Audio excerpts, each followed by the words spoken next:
প্রিয় দর্শক, এই নিউজটি নেওয়া হয়েছে অর্থাৎ তথ্য সূত্র সেটি হলো আজকের পত্রিকা।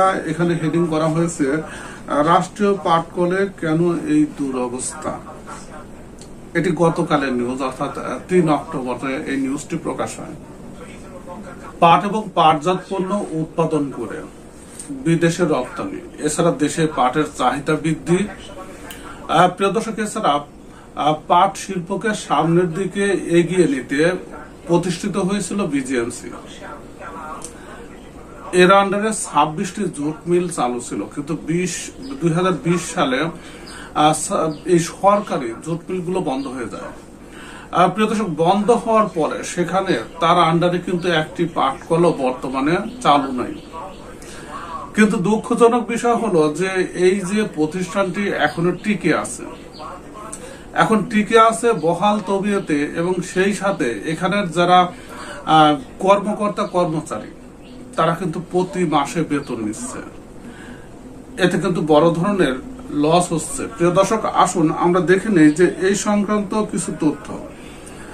এখানে বলা হচ্ছে যে বিজিএমসির পরিচালনায় এখন একটি পাটকলও চলে না, অথচ প্রতিষ্ঠানটি বহাল তবিয়তেই টিকে আছে।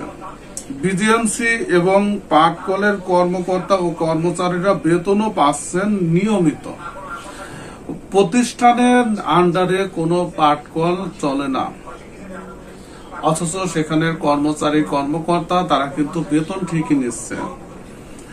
প্রিয় দর্শক, এছাড়া যেটি বলা হচ্ছে যে সবাই আছে, নেই শুধু শ্রমিক, অর্থাৎ কর্মকর্তা কর্মচারী আছে কিন্তু সেখানে কোনো শ্রমিক নেই, কারণ মিল তো চলে না। এ কারণে উৎপাদন বন্ধ হয়ে যাওয়ার পরও রাষ্ট্রীয় পাটকলগুলো সদর্পে এখনো লোকসান দিয়ে যাচ্ছে।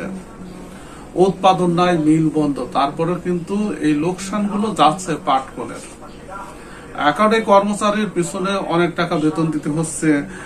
এখানে যেটি বলা হচ্ছে যে মিল বন্ধ হওয়ার পর বিজিএমসির 2400 কর্মকর্তা ও কর্মচারীকে প্রতি মাসে 12 কোটি টাকা বেতন দেওয়া হচ্ছে। 2400 কর্মকর্তা এবং কর্মচারীকে প্রতি মাসে 12 কোটি টাকা বেতন দেওয়া হচ্ছে। তার মানে বছরে একবার হিসাব করুন কত টাকা লোকসান হচ্ছে। সেই হিসাবে জুলাই 2020 সাল থেকে ডিসেম্বর 2023 সাল পর্যন্ত খরচ 500 কোটি, অর্থাৎ এ পর্যন্ত 500 কোটি টাকা কিন্তু তাদের বেতন বাবদ খরচ হয়েছে, যেখানে কোনো উৎপাদন নাই, ডেমারেজ দেওয়া হচ্ছে। এখানে খুলনা পাটকল রক্ষায় সম্মিলিত নাগরিক পরিষদ যে সুপারিশ দিয়েছিল তাতে বলা হয়েছিল যে 1200 কোটি টাকা খরচ করলে মিলগুলো আধুনিকায়ন করা সম্ভব। 21টি মিলের শ্রমিকেরা তাদের পাওনা টাকা পেয়েছিল, বাদ বাকি শ্রমিকেরা কিন্তু পাওনা টাকা পায়নি।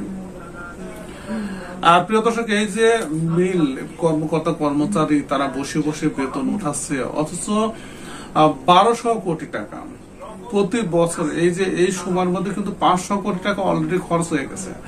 এখন 1200 কোটি টাকা যদি এখানে ইনভেস্ট করে খরচ করে এটাকে আরেকটু আধুনিকায়ন করা যায়, তাহলে কিন্তু এই যে টাকাগুলো যাচ্ছে ফিরি সেটি আর যেত না, এখান থেকে কিন্তু লাভ হতো।